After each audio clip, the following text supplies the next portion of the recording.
Ako nakakalungkot. Ngayon, eto, binakita ko nito. And this triggers me para i-content itong PhilHealth. Kung napansin nyo, ngayon ako nag-content nito. Okay? Okay, so good morning sa inyo. Sabi dito, Korte Suprema inabsuelto si Ralph Recto sa PhilHealth Fund Transfer. Okay?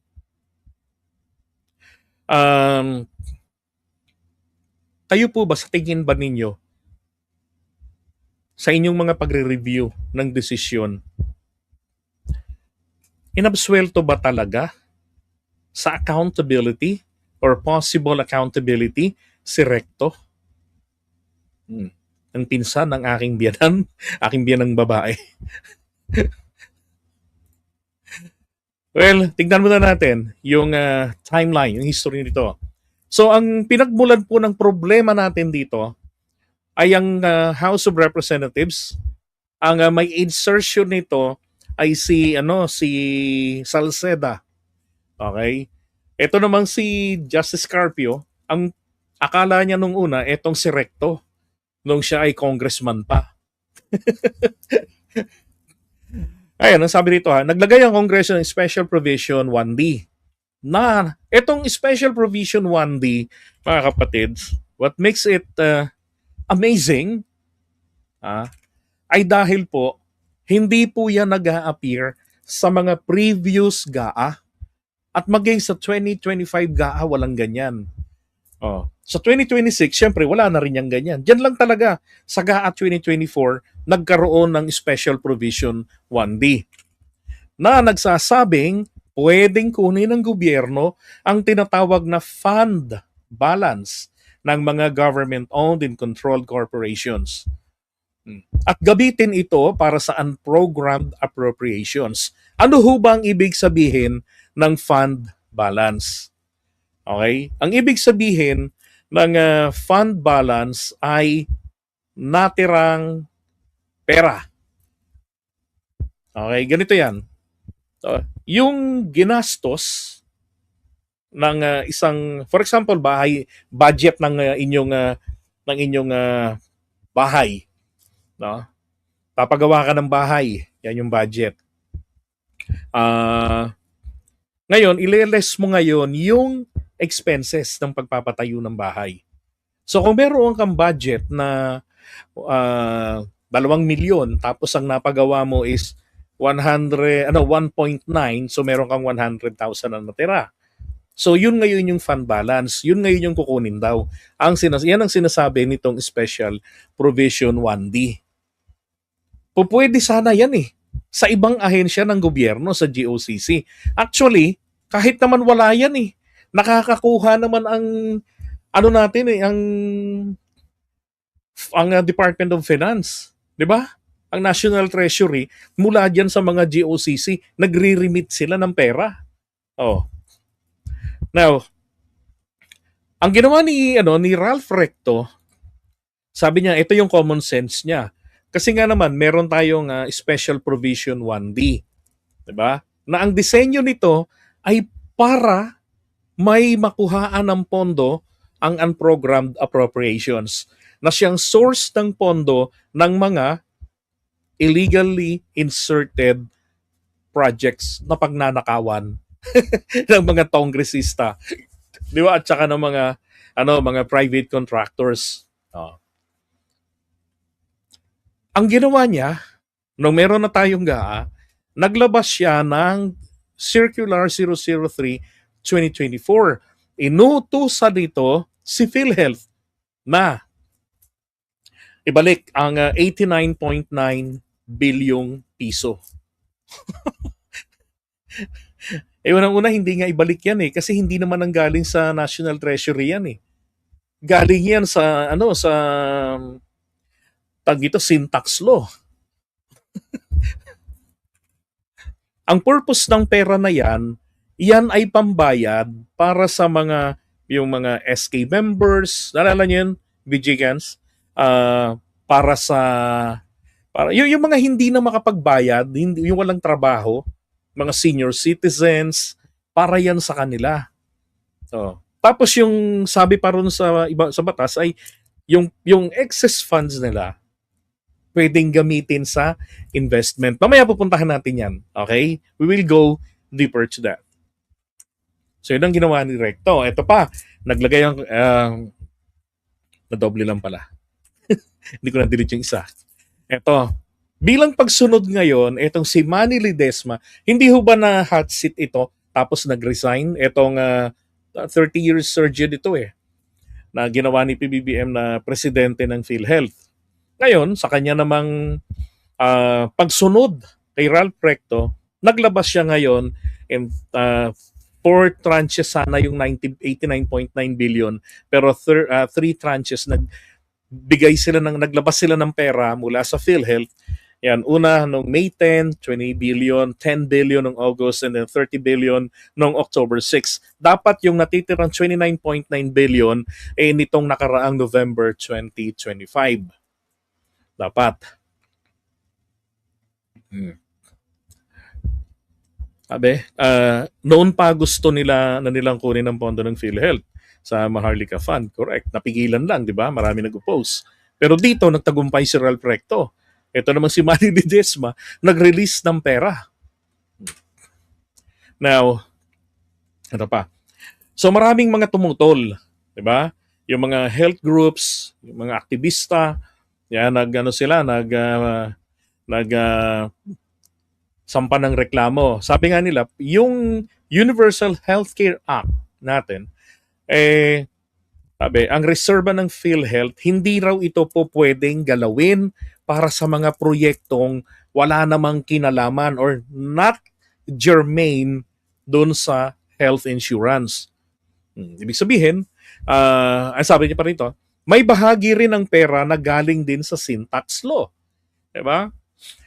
Ito yung mga buwis, karagdagang buwis sa mga alak, sa mga yosi, kaya hindi kayo pwedeng sumigaw ng i-rollback ang presyo ng yosi. Kasi yung increase doon napupunta rito sa PhilHealth. Okay, yung tax. And then, sabi ng mga legal experts, obligado raw ang gobyerno na gamitin ang sin tax only for health purposes, for medical purposes. Now, ayon sa mga legal expert na bawal maglipat ng appropriations ang finance secretary, and that is true. Nasa constitution natin yan, Article 6, Legislative Department, Section 25. Tanging ilang opisyal lang na nakalista sa saligang batas ang pwedeng gumawa nito at kailangang manggaling sa savings ng kanilang sariling tanggapan. So kung Office of the President, so yung savings lang ng Office of the President ang pwedeng gawin ni PBBM, pero hindi pwedeng agad-agad yan. Yung mga latter part of the year na, doon lang niya pwedeng ilipat para magamit. Yung Department of Health, kung meron silang excess fund, ganun lang din. Hindi yung mga miyembro ng Constitutional Commission, yung head nun. So, yung mga taong yan lang, mga selected individuals lang, ang pupwede na gumawa. Pero dahil nga doon sa rider na ginawa nila, di ba, yung Special Provision 1D, yung Department of Finance Secretary ay naging powerful na. Labag na, di ba? Nag-cross na sa Constitution natin. Ngayon, sabi rito, nagpasa ng petition sa Korte Suprema. Sina Carpio, si Conchita Morales, may magpinsan yan and then si Heidi Mendoza, then may mga abogado, doktor, at saka yung civic groups. Then, sina Senator Coco Pimentel, di ba? Nagpasa rin sila ng petition. So yun na nga yung kinombined at yun ang nilabas, yun ang dinesisyon na ng Korte Suprema. Ang layunin nila, pigilan yung 28.9 billion pa na natitira. Now, noong October 29, 2024, naglabas ang TRO ang Korte Suprema na pigilan yon. And then, sa oral argument, sabi, ayon daw sa Department of Finance, ang pera na hindi nagamit sa government subsidies ay hindi sa contribution ng mga miyembro, yung sabi ni Recto noon. Hindi naman namin yung kinuha mula sa contribution ng mga members. Kasi nung sinasabi ng mga ibang grupo, ninakaw niya yung pera ng mga miyembro. 'Di ba? Sabi niya, hindi naman namin kinuha yung pera na yung mga contributions. Nandyan yan. Ito ay reserve, ito ay excess fund. Sobra ninyo to. Hindi naman kayo totoong lugi. Hindi naman kayo bankrupt. Oh, sinabi rin naman ng PhilHealth yan, hindi naman sila bankrupt. Okay naman yung operation nila. And in fact, lumaki naman yung pera nila eh. Pero, tandaan nyo to ha, Duralex sed lex. The law may be harsh, but it is still the law. Pag sinabi ng batas na hindi pwede, hindi pwede. Pag sinabing pwede, pwede. Diba? Ang sabi nga walang krimen kung walang nagsasabing ito ay bawal. Okay?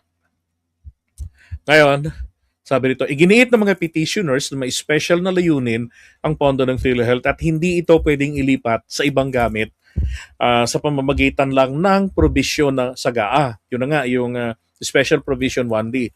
Idinagdag nila na hindi pwedeng gamitin ng Kongreso ang GAA para baguhin silently yung Universal Healthcare Act. May puntahan natin yan. And then, ilang mahistrado ito pa yung matindi ha, nung pagdinig niyan. May oral argument yan eh.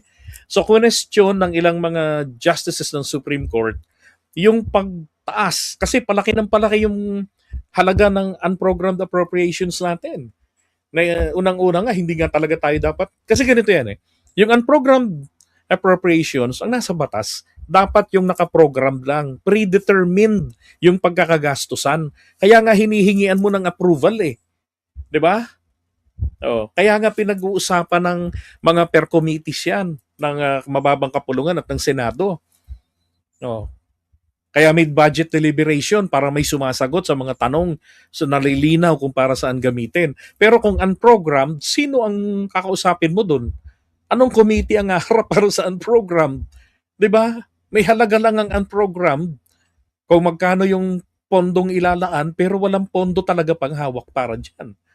Nakadepende yan kapag merong available source of fund. Dito, ginawa ng mga kongresista, ginawan nila ng paraan para yung magiging source ng mga illegally inserted projects sa pagnanakawan nila, may pondo. See the connivance? Di ba? Ito namang si Recto, acting in good faith, sabi ng Korte Suprema,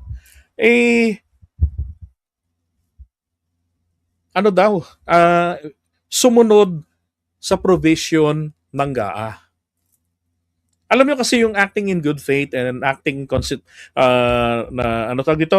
yung presumption of constitutionality. Ano yan eh? Basic yan, di ba, Attorney Ganadin? Palagi yan na lahat ng mga batas ay merong presumption of constitutionality. Unless later on dinispute ito at napatunayan kontra pala sa Constitution. Parang nga principle of regularity. Hindi naman pwede kasi lagi ka na lang tamang hinala.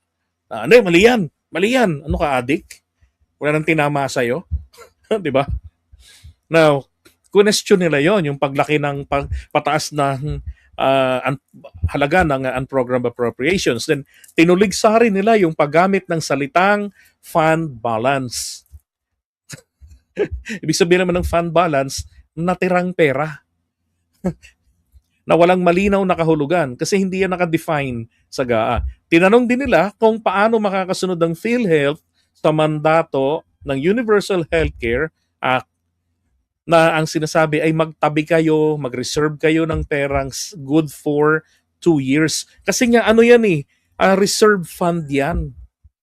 Okay? Hindi yan excess fund. Reserve fund ang tawag dyan ng Universal Healthcare Act. Ewan ko kung sino nagpapaliwanag na yan ay reserve, yan ay excess fund. Hindi yan excess fund. Na siyang tinatarget ng Special Provision 1D. Ito pa. Inutos si PBBM na ibalik, di ba? Yun na nga. Pero hindi po tumigil ang Korte Suprema. Hindi nila dineclare na okay, inutos na ng Pangulo, Therefore, all the petitions are hereby dismissed as moot and academic. Hindi ganon. Hindi natinag ang Korte Suprema sa utos ng Pangulo. And besides, hindi sinunod ni Ralph Recto ng Finance Department ang Pangulo kasi ang sabi ni PBBM, at alam kong hindi nagsisinungaling ang Pangulo, na mayroong source of fund galing sa ibang source. Merong ibang perang magagamit o na para yan sa diyan sa unprogrammed appropriations. So hindi na kailangan yung pera na kinuha nila sa PhilHealth. Kaya sabi niya, i-restore. Kasi pag sinabi mong i-restore, malamang sa malamang po yan, ang ibig sabihin nun, available pa yung pondo. Nandyan pa yan. O kaya naman, meron kayo talagang may pampapalit. Oh, pero hindi nga po hanggang sa oras na to, wala ho talagang ibinabalik. Yeah. Kaya ngayon, ang Korte Suprema inutos na through GAA, which I highly oppose. Hindi dapat pera ng taong bayan ang gagamitin sa pagbalik dahil nagkamali si Ralph Recto. Hindi niya kailangan kumuha ng pera eh. Ayon nga sa Pangulo, may source eh. And besides, unprogrammed yan. Kumbaga, least prayo yan. Kasi ang primary prayo, yung mga programmed. Diba?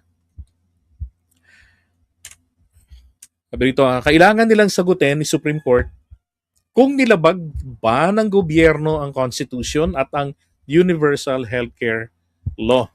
Yun na. Ito na ngayon yung press briefer. So isa-isahin natin ito. Konti lang naman to. Para malinaw. O, sabi rito,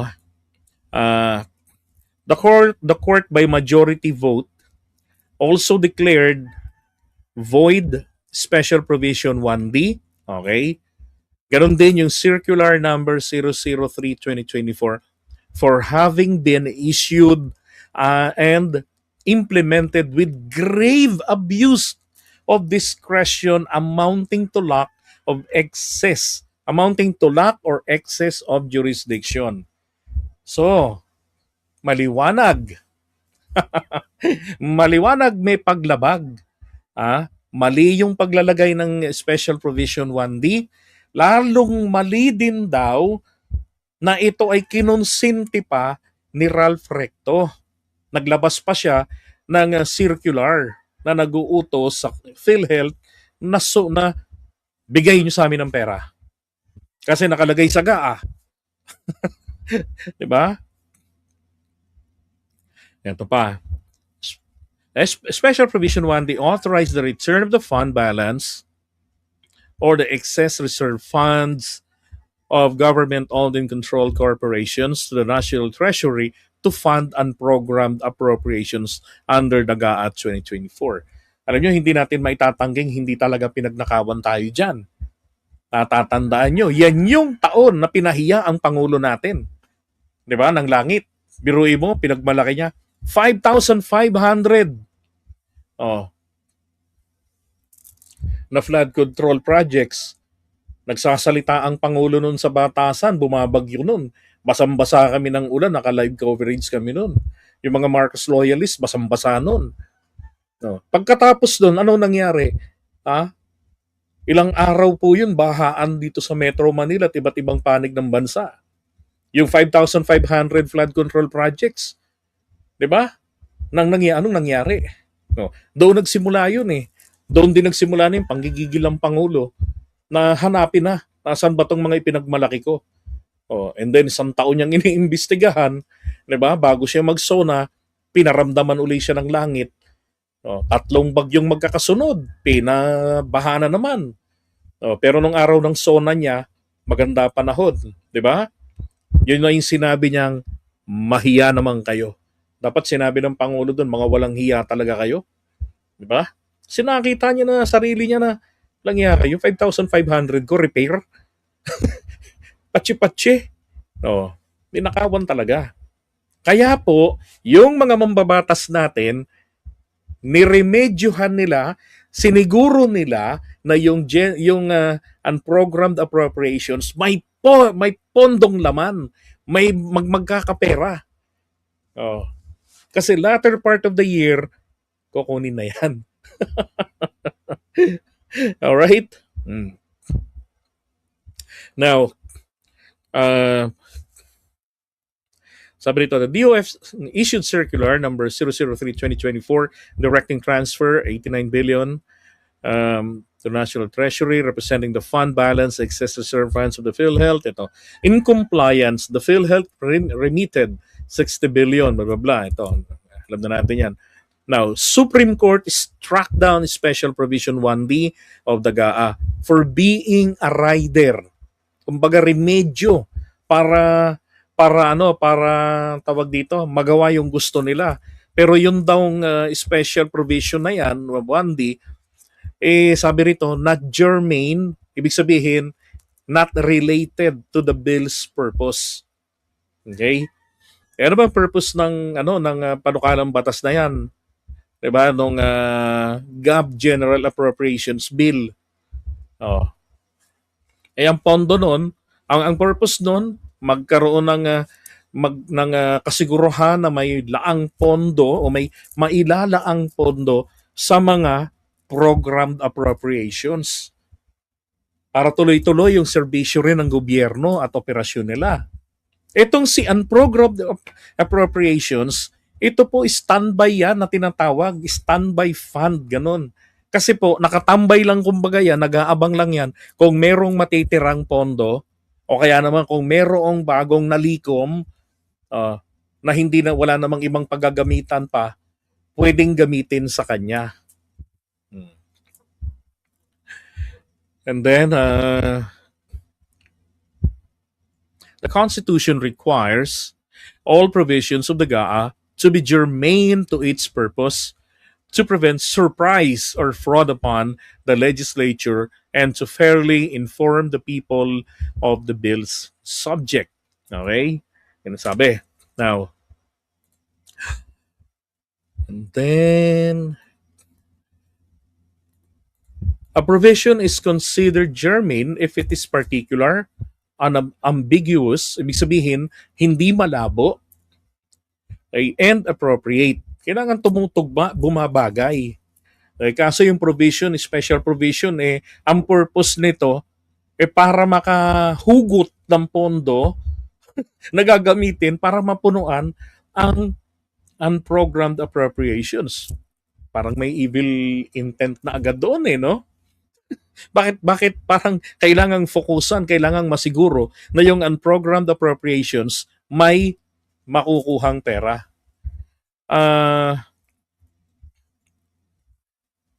Now, eto ngayon. Yung mga tanong mamaya ko nasasagutin post nyo lang.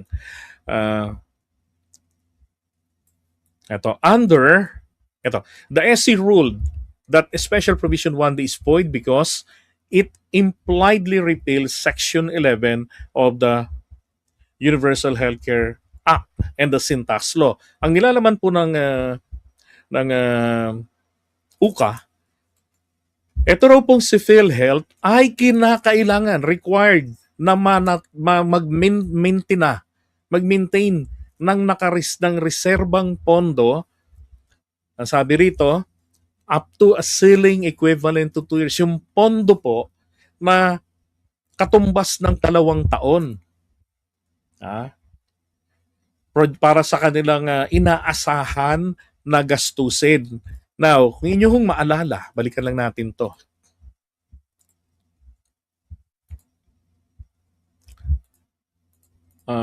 Ito. So, during oral argument sa Korte Suprema, yung ilang mga mahistrado, tinuligsa nila yung paggamit ng salitang fund balance na walang malinaw na kahulugan. Tinanong din nila itong PhilHealth. PhilHealth, paano kayo makakasunod sa mandato ng Universal Healthcare Act na yung na 2 taon dapat may reserba kayong pondo.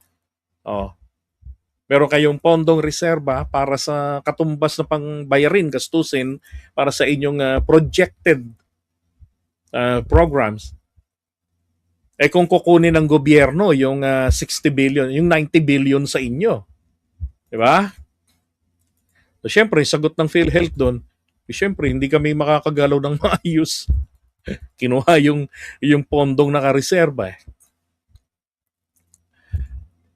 Ngayon, eto, taan natin to. Balikan natin.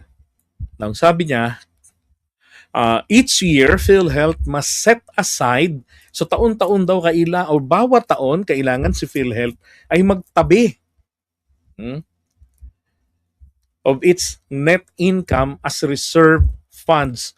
And any unused funds, any unused funds must be invested to the earnings, so that earnings are added back to these reserves. So, ibig sabihin sa Tagalog, si PhilHealth daw po ay obligado na taon-taon ay magtabi, mag-reserve, magsubi, no? Ah, ng kanilang pondo, at yung hindi daw po nagagamit na pondo ay hindi po ibibigay sa National Treasury. Kay PhilHealth lang yon. Pwede nila daw, ano, ang sabi nga dapat must ang ginamit. Ibig sabihin, obligadong gamitin sa investment para kumita. Alala ko dating kino-content ko yan. Sabi ko, kasi maraming nagrereklamo, hindi daw dapat nag-i-invest ang PhilHealth. Kasi natuklasan sa investigation sa Senado na ito palang PhilHealth ay may investment. At nagagalit sila kay Manny, yung dating presidente ng PhilHealth, kay Ledesma. Nung panahon ni Ledesma, gumanda ang galaw ng PhilHealth. Nung minana niya kay Duterte yan ang daming problema niyan. Ilang bilyon yung nawawala dyan. Nung panahon nung isa sa mga nagtraidor kay Apolacay, si retired General, ano ang pangalan yun? Morales. Oh. Tapos nung minana na nila, na PBBM, naayos yan ni Manny. Kaya si Manny, hindi na kinaya yung pressure ng mga pamumulitika, nag-resign. Kasi sa ang background doon 30 years na surgeon yun, pero magaling sa investment. May investment, may another source of income ang PhilHealth. 'Di ba? The more income sources, ibig sabihin malaki yung tsansa na maraming mga health coverage ang pwede nang mabigyan ng 100% coverage. Kung yung dating binabawasan ang tuli ng 500 lang, ngayon pwede kompleto na. Huwag ka lang magpaulit-ulit. Di ba? Now, just kidding. Pag inaantok kayo Yung inaantok, type 1. Ito pa. Ayan maliwanag pinag-i-invest. Si PhilHealth, nasa batas, nasa UKA. At pinagtatabi ng pera. Ito pa. If the reserve funds exceed the ceiling, the excess fund must be used to increase benefits under the National Health Insurance Program sa NHIP. So yung batas mismo ng PhilHealth. So ang sinabi, kumita na kayo sa investment, madami na kayong pera. O yung natitira nyong pera, kasi yung 2 years ninyong tinatabi, baliwala na sa inyo, kaya nyo na yung pang 4 years pa. Ngayon, ang mangyayari, lawakan na natin yung serbisyo ng PhilHealth.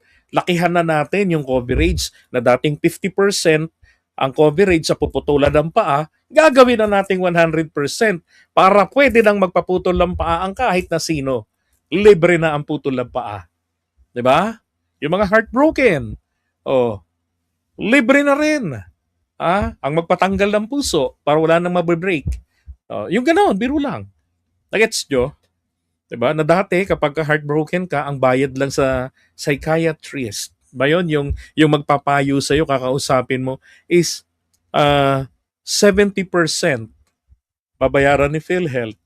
Tapos one session, ang frequency, 4 sa loob ng isang buwan. So, 4 na beses ka lang pwedeng kumausap. Kung heartbroken ka talaga, wala kang makausap. Diba? Sasabog na yung utak mo, magbibigti ka na lang. Kasi wala ka ng pambayad. Nagbabayad ka kasi 70% coverage. Ang sabi rito, pag sobra-sobra na yung pera nyo, kumita na kayo, mayaman na mayaman ng PhilHealth. Lawakan nyo yung serbisyo nyo. Diba? Hindi naman kayo pwedeng umimbento ng sakit na i-cover nyo. Yung mga mapababa ang coverage, lakihan nyo na. Yun po ang purpose nito. Wala pong dadalhin na pera sa National Treasury. Okay, Section 11 also expressly provides that no portion of the reserve fund or its income may be transferred to the national government on or any of its agencies. Nagkamali ba si Ralph Recto? Nag, nagkamali ba? Nagkamali po. Okay? Maliwanag po yung batas kasi hindi niya sinunod. Common sense ang ginamit. Hindi pwedeng laging ganon.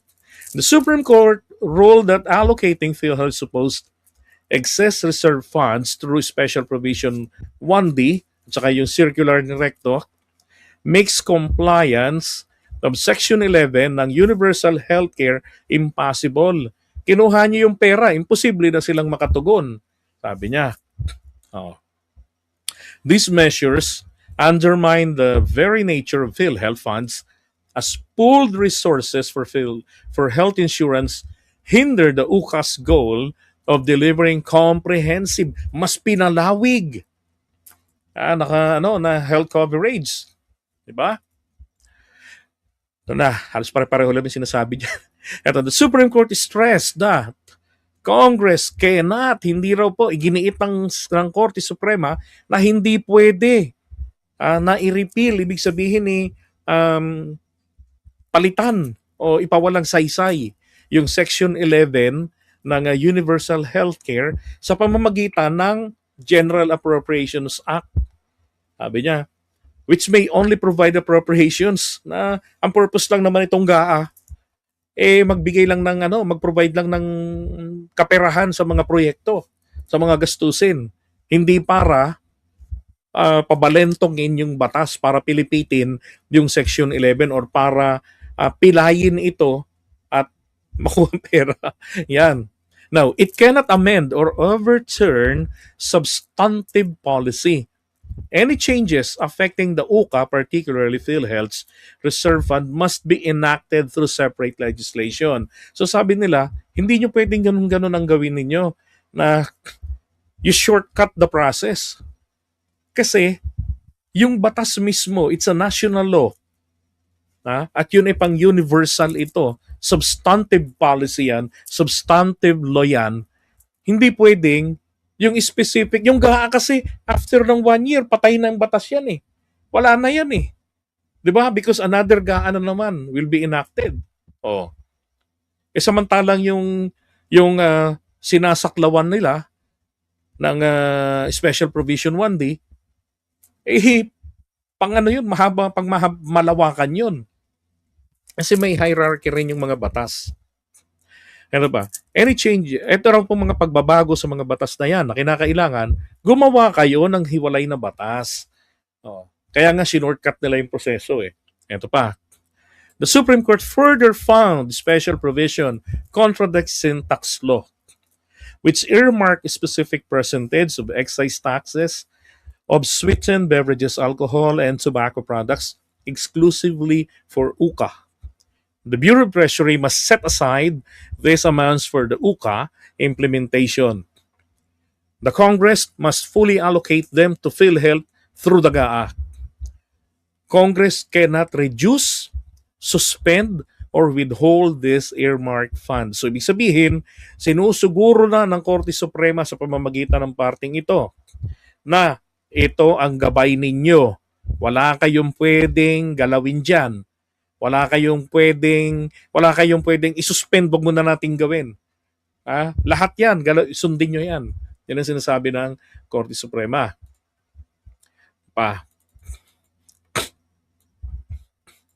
The SC added that while the state may adopt measures to improve the economy, such measures must not contravene the Constitution itself, guarantees affordable health care for all Filipinos, especially the underprivileged. Okay? Self-explanatory. Sabi, the Finance Secretary cannot in any capacity augment any item in the GAA because this power belongs to the President. Ibig niya sabihin dito, ito daw pong Finance Secretary at the time was Recto, hindi raw sa anumang kakayanan ay maaaring i-augment, ibig sabihin, palakihin, palawigin ang alinmang bahagi ng General Appropriations Act sapagkat yaan ay kapangyarihan, solamenteng kapangyarihan lamang na pwedeng i-exercise ng Pangulo. Yan ang sinasabi ron. Yung ginawa kasi ni Recto, 'di ba, naglabas siya ng ano niya, dito, may yung kautusan na nilabas niya. Oh, na nag-uutos sa PhilHealth, balik yung pera, bigay yung pera sa amin. Hindi daw po pwede 'yon.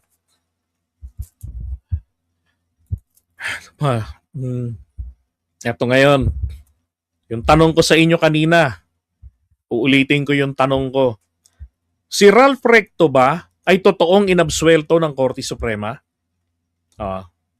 Yung tanong ko kanina. Sagutin natin to. Ito, diba may ganito? Korte Suprema inabsuelto si Ralph Recto sa PhilHealth Fund transfer. Is this true? Yung naniniwalang totoo ito, type 1. Yung naniniwalang hindi, type 2. Tapos magsabong-sabong kayo ngayon. Okay, sabi natin Gemma, hindi. Yung naniniwala po na inabsuelto siya, type 1. Yung naniniwalang hindi siya inabsuelto, type 2. Naniniwala ba kayong totoo yan? Wala. Tulog na yung iba.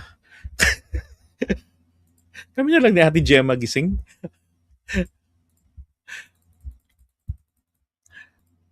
Alright. Okay. Sabi ni Ruel, hindi daw.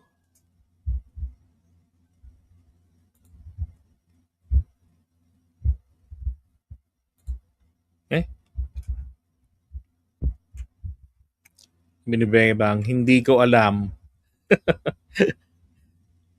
Ano ba yan? Okay, andito yung sagot. Basic English yung ginamit dito eh.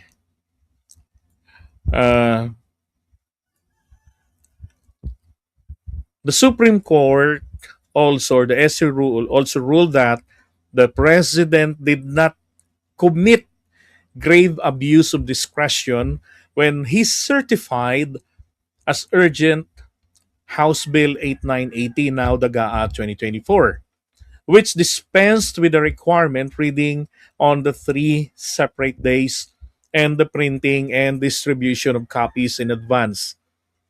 So, ang presidente po ang inabsuelto ng Korte Suprema. Ang sinabi ng Korte Suprema sa kanilang desisyon ay hindi daw po umabuso si PBBM sa kanyang ginawang pag-certify as urgent bill itong naging GAA 2024. Okay? Now, sabi, except in cases of grave abuse of discretion, the authority to decide whether a certification or urgency is valid rests solely with the Congress.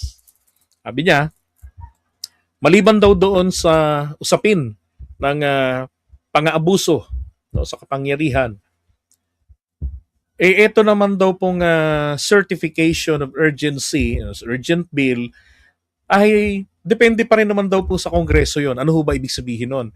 Sinertify ng presidente, this is an urgent bill. Gusto niya mabilis na maisabatas. Inaabangan niya sa lamesa, kating-kate, hawak yung ballpen. Pipirmahan ko yan paglapit dito. Kaso po, may mandato ang Kongreso. Kailangan nilang pag-aralang maigi yung mga provisions ng panukalang batas. 'Di ba? Kailangan nilang pagdiskusyonan 'yan. Kailangan nilang hindi porket yan proposed budget na. Na yan, gab na yan, kinakailangan, madali na, ganun-ganun na lang. Baka mamaya minasingit pa. Remember, pagdating ng BICAM, nandun pa yung mga katarantaduhan ng mga kongresista at mga senador. Kung ano yung napagkasunduan ng dalawang kapulungan, pagpasok ng BICAM, pwede pang magka-leche-leche yan. 'Di ba? Kinakailangan pa ring busisiin. Ibig sabihin, kahit certified as urgent bill, dadaan pa rin yan sa proseso. Pwedeng magpa-delay ang proseso. Yan ang sinasabi rito ng Korte Suprema. Now, in this case, Congress approved the President's certification to expedite the passage of the bill. Dito naman daw po sa kasong ito, ang ginawa naman daw ng Kongreso, yung pag-certify ng Pangulo, sinunod nila. Okay? Sinunod nila yon, inaprubahan nila. Ibig sabihin, nung inaprubahan nila, minadali na nila yung proseso. Sa tingin nila, tama ginagawa nila. Kaya naman nila ginawa rin yun. Meron palang hidden agenda ang mga animal. May rider na nilagay. Oh. Now, the Supreme Court denied petitioner's request. Ito na yung tanong ko. Kung si Ralph Recto ba ay inabsuelto talaga ng Korte Suprema dito. The Supreme Court also denied the petitioners. Ano ba yung request ng mga petitioner? Alamin yung liability ni Ralph Recto for technical malversation and or plunder, ruling that such matter are improper for resolution in this case. Okay? Kasi nga naman po, ang ibig sabihin nito, hindi po inabsuelto ng Korte Suprema si Ralph Recto. Bagkus iniwasan lang nilang saklawan ng Office of the Ombudsman kasi si Ombudsman po ang magdidetermine yan. Nagkaroon ka ba ng pang-aabuso? May paglabag ka bang ginawa? Meron ka bang kriminal na pananagutan? Yung ganon. Ngayon, malabo nga yung plunder na yan kasi under the law for plunder, kinakailangan, hindi lang po yung nagsabwatan, kinakailangan meron kang pinakinabangan, meron kang ill-gotten wealth galing dun sa perang pinag-connivance ninyo. Pag wala po yung isa sa mga elementong mahalaga dyan, kaya nga may mga elements, walang plunder. So kung yung naging pagkakamali ni Ralph Recto, dahil sa paniniwala niya na tama yung GAA 2024, no? Sinakyan niya pa para mabilis makuha ang pera, mapondohan yung unprogrammed appropriations. Kung hindi naman niya alam na may maitim na balak pala yung mga kongresista doon. 'Di ba? May pananagutan siya, pero hanggang graft lang 'yon. Kasi unang-una, hindi niya po dapat hindi po niya dapat na-neglect na bisitahin ang Universal Healthcare Act, yung UKA. At saka yung syntax law. Dapat inalam niya yung source of fund na kukunin niya. Gaya ginawa natin dati. Sabi ba, magaling ka na naman. Sa ganun ginawa ko dati. Kaya nga nalaman ko yung source of fund pala niyan galing sa syntax law. Una, sang-ayon ako Nung nakikinig ako sa ibang vloggers, sang-ayon ako. Sobrang pera naman pala yan Yan dapat gamitin sa ibang bagay. O nga naman, makes sense. Nung kinalkal ko, naku po, hindi pala pwede to. May UKA at saka mayroong syntax law. Yung source specific para dito. Yung UKA sinasabi, mag-invest kayo kung sobra-sobra yung pera nyo, pero unahin ninyo mag-ipon kayo ng pera katumbas ng pang 2 taon ninyong gastusin. Kasi nga hindi pwedeng matenga katulad ng nangyari sa time ni Duterte noon. Ang PhilHealth, yung mga hospitals, ang dami nilang backlog, ang dami nang hindi binabayaran ng PhilHealth. Billion na yon. Nagrereklamo yung mga hospitals. Kaya yung mga patient na PhilHealth ang magbabayad, hindi nila tinatanggap. Punerarya na tuloy ang tumatanggap. 'Di ba? Okay, so hindi po siya inabsuelto. Except the only issue properly before it is the validity of the issuances and whether they were issued with grave abuse of discretion amounting to lack of excess of jurisdiction. Ito lang yan. Ang Korte Suprema, umaakto sila if there is a question of law, if there is a controversy, di ba, that arise,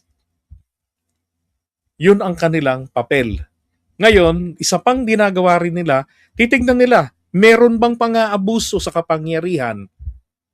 O, yung tatlong yan ang ginagawa nilang basehan. Now, in this case, sabi nila, titignan lang naman namin kung constitutional ba yung ginawa nila. At saka, meron bang pang-aabuso? O, apat pala. Yan lang yung titignan namin dito. And then, the justices who submitted their respective separate opinions also noted that no criminal liability can attach to the finance secretary who they found who have acted in good faith in implementing special provision 1D. The Supreme Court ordered that the remitted funds amounting to 60 billion be returned to PhilHealth. Okay. Ito na yung utos nila, ibalik na sa PhilHealth. Sabi, meron daw mga justices na submit ng kanilang separate opinion, mga kapatid. Ang separate opinion or yung dissenting or concurring opinions are just mere references only. Makikita rin yan pag nagbasa ka, titignan mo sa GAA, ano kaya yung, bakit kaya tumutol itong justice na to? Ganon. So ilalabas niya yung kanyang opinion. Diba? O, tignan nyo to. Ito, pero hindi ito wala itong bearing. Wala itong bearing. Na kumbaga parang katumbas ng bahagi na ng desisyon. Hindi ganon. Ang pinakatuldok dito, hanggang dito lang yan. Solin niyo yung 60 billion kasi nasabi namin unconstitutional yung ginawa ng Kongreso. Kasi dapat separate legislation yan dahil national law yung kanilang binabale, yung UKA, syntax law. Naglagay kayo ng shortcut the process which is yung rider ninyo na special provision 1D, hindi pwedeng ganon. Sabi niya. Kasi unang-una kailangang i-repeal yung provision ng UKA. Na nag-uutos sa PhilHealth, magtabi kayo ng pera. Good for 2 years ng projected projects ninyo, ng mga expenses ninyo. At kung may sobra kayo, i-invest ninyo. At pag marami na kayong pera, gamitin ninyo yan para palawigin ang inyong serbisyo, yung mga coverage. Yun ang mandato nila. Yun ang kailangang gibain, kaya kailangan ng separate legislation daw. Now, rito sa separate opinion, dito sinasabi ni Leonen, dapat daw, eto daw nga GAA 2024, i-declare na invalid. At yung GAA 2023 reenacted budget daw dapat. Kasi mali daw yung ginawa ni PBBM, pag-aabuso raw sa kapangyarihan yon na sinertify niya as urgent because as urgent bill yun. Wala naman daw pong emergency na nangyari para kailanganin yun. Ito yung kanyang opinion. Ngayon, ito namang si Justice Kagiwa, sabi niya, Congress exceeded its authority when it increased the unprogrammed appropriations proposed by the President. So yung unprogrammed, isang issue kasi ng GAA 2024, yung unprogrammed nila.